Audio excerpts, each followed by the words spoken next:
So there's a rumor going around, first reported by Brunch Boxing, salute to them, you know, that Terence Crawford could be replaced by Lester Martinez. And I wasn't going to talk about it, but then I seen a lot of complaints that I feel are unnecessary. So I decided to talk about it. If I tell you I'm good, probably you will say I'm boasting. But if I tell you I'm no good, you know one line. Yo, what's good, Boxing Talk family? It's your boy, Dr. Boxing Talk, back for another YouTube video. Banger, man. Yes, sir. Yes, ma'am. I don't know what time it is. The doctor's in the house, man. So check this out, man.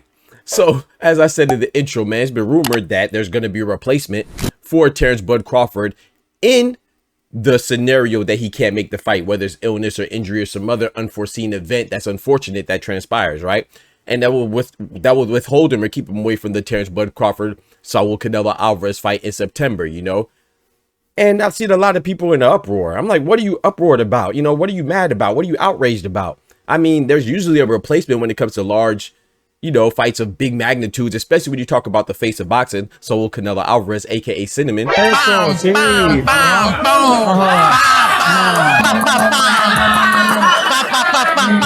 He wants to keep his dates, right? One date is in Cinco de Mayo or May, and then the other day is of September for Mexican Independence Day, right? That's why he fights on those dates. So he wants to always keep his dates, and he usually does. That's why he's a face of boxing. Well deserved. Shout out to my boy Cinnamon. You feel me?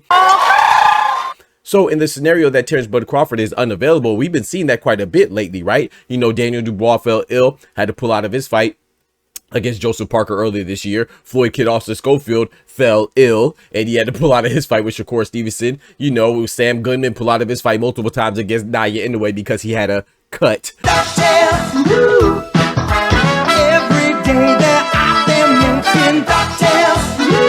Right, you know, so this is coming to be a common theme, and we see it happen quite a bit. You know, Keith Thurman pulling out with his bicep injury against Tim Tszyu, and so on and so forth. You know, Tim Tszyu then pulling out of his fight with Virgil Ortiz. You know, so subsequently because of that, you know, his injury to Sebastian Fedora didn't heal. But the point is that these things happen, right?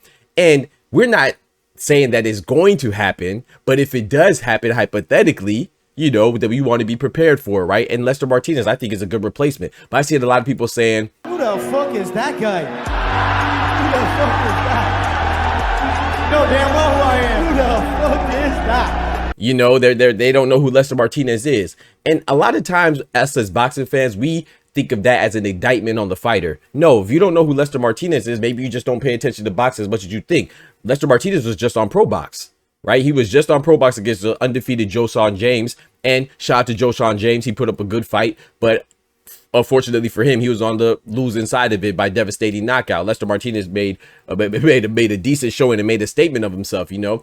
And Lester Martinez is trained by, in my opinion, the top 3 trainers in the game right now. But trained by one of the top 3 trainers in the game right now. That'd be Brian Bomac McIntyre. You know what I'm saying?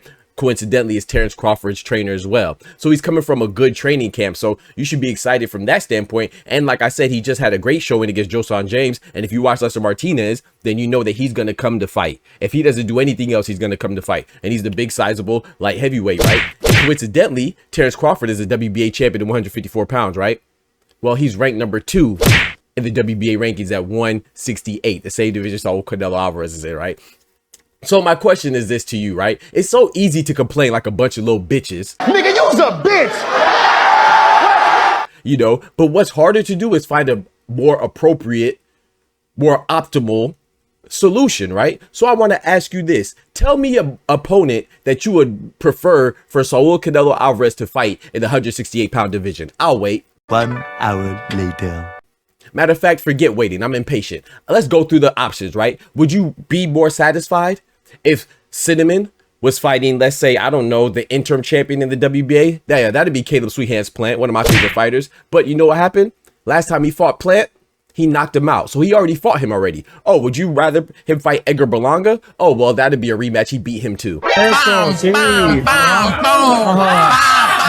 Oh, let me guess. You'd rather him fight Diego Pacheco. I know if you're Diego Pacheco and Team Benavidez, you probably punch in the air right now. But you decided to fight Trevor McCumbee. Go handle that business, you know, instead of fighting Christian and Billy, where you pulled out of the negotiations twice. I'm not blaming anybody because sometimes negotiations don't work and you want to make the best deal for yourself, but at the same time, the truth is that y'all tried to make a fight happen twice and it didn't happen. So you got to go fight Trevor McCumbee. But anyway, you just beat Steven So Cold Nelson, which was a good win, actually coming from Bomax camp as well, and you beat Masih Sulecki before that. Would you be more excited for Cinnamon to fight Diego Pacheco? No, because if he beats him, you're just gonna say, oh, who is this guy, because he's unknown and he doesn't have any experience, right? You dumbass. Oh, I get it. You rather him fight Osley Iglesias, who barely has over a dozen fights. Right. You can't handle the truth. Because we know that you'll just complain that he's inexperienced too. Yeah. Oh, let me guess. Would you be more excited for him to fight Christian and Billy? Oh, you know, the same guy that just came off of a win over Sergey Derevchenko and he struggled against the old veteran, right? You'll be more satisfied with that. So my point is this, man.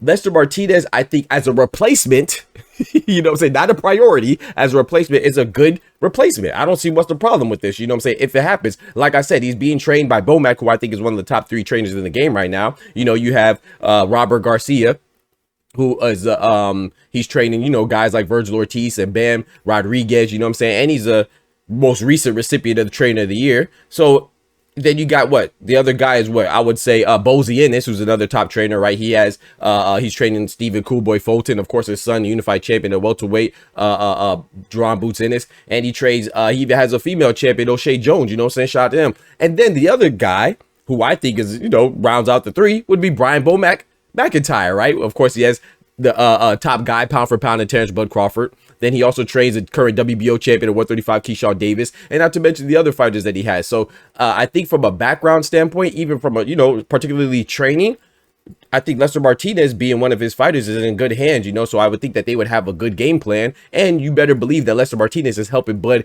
get prepared for Canelo anyway. So I don't see what the problem is with that replacement, man. You know, I don't think it's going to happen. I think that they're going to fight. You know, even if Terence Bud Crawford has a couple of nicks and bruises, this is the biggest payday of his career. You know what I'm saying? They would even supplant and surpass what he made for Errol Spence Jr., right? So I don't foresee Bud pulling out of this fight. But I do definitely think Bud is coming to win. And I think Bud can win despite, you know, what people think. But even though I'm going with Cinnamon, I think Cinnamon's going to beat him because of stylistically and the fact that he's bigger. You know, Bud comes to fight. And I think that's going to not bode well for him in the later rounds. But this is a great, phenomenal fight because if anybody can do it, it'll be Terence Bud Crawford. So I'm excited for this fight, man. I personally got Cinnamon. But let's see how it goes, man. And if the scenario comes about where Terence Bud Crawford cannot fight him and it's Lester Martinez, I'll be excited for that fight too, because who else would you prefer? Like I said, I'll wait. But while I wait, go ahead and smack that like button. You know what I'm saying? But most importantly, remember, with God, we can do anything. Without God, we're nothing. The doctor's out. Please stop complaining, man, and enjoy these phenomenal fighters, man. Yes, sir.